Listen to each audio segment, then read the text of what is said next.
I have figures for days in here, and while most of it is big name brands like Star Wars and He-Man, G.I. Joe, Marvel Legends, and some of the corners of this room are figures that are lesser known, and I figured we would talk about them today on Toy Games.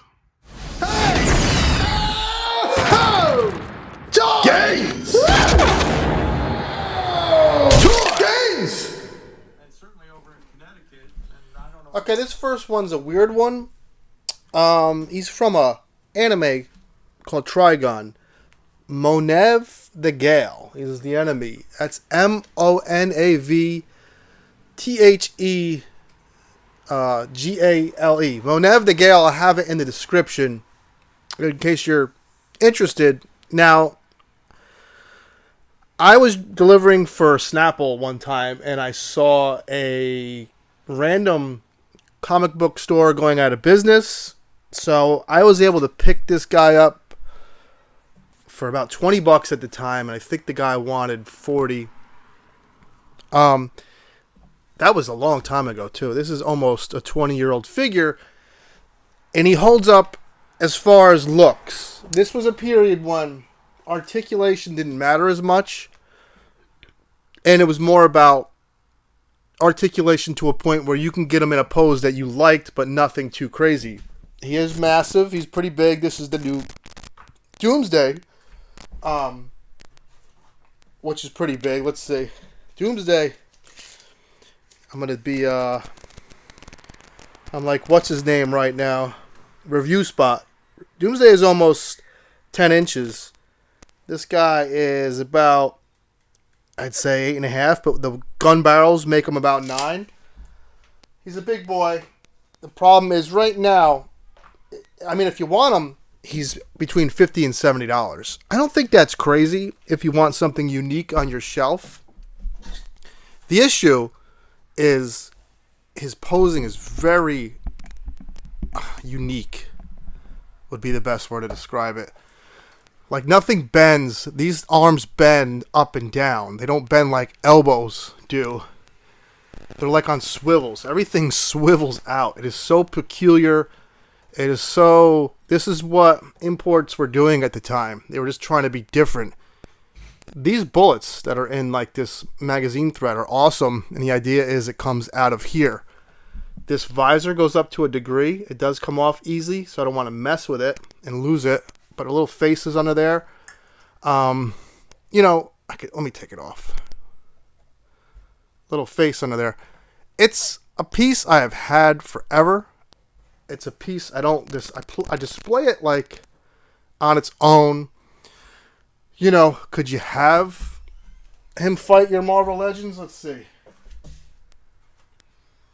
You know, he does look like something you can have him fight.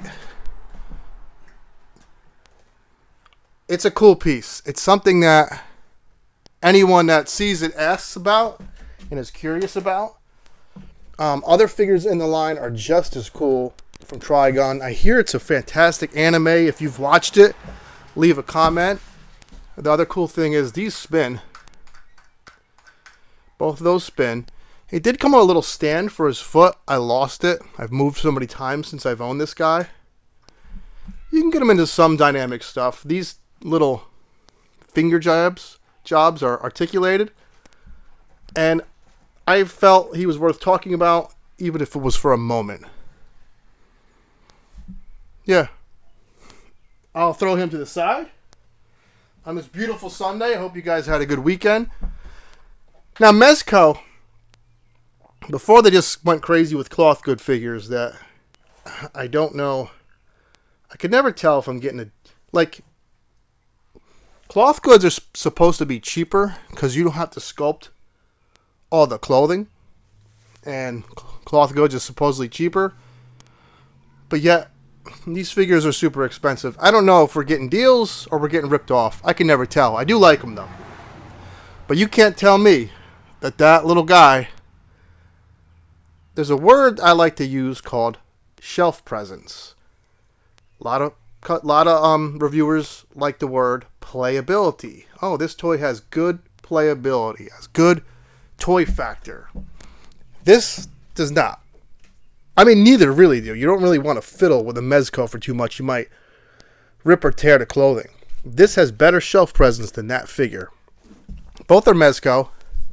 You can get him for $50 to $70 new. He's about $70 new. He's dropping because that movie was so terrible. But he's still a cool Hellboy figure.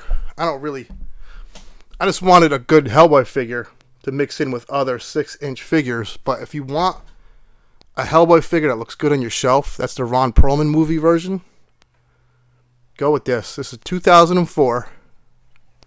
And it's a dandy. And I don't say dandy much, if ever. So, for me to say that. This was an era when they were trying to...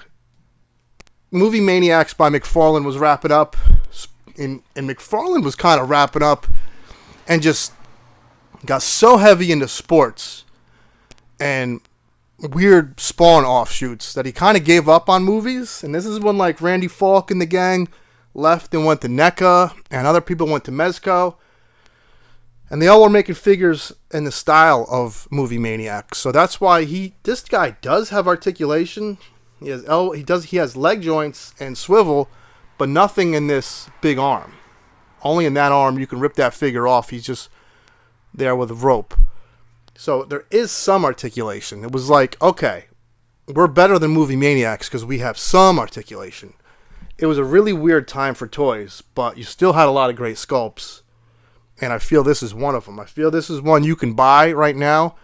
And when you get it, you're going to come back and comment and be like, yo, you were right, Toy Gains. This is a nice figure. Of the two, I don't know. I would probably get this one just because Hellboy's more recognizable. And you know what this fits in good with? I'm going to walk away for a second. It kind of fits in good with...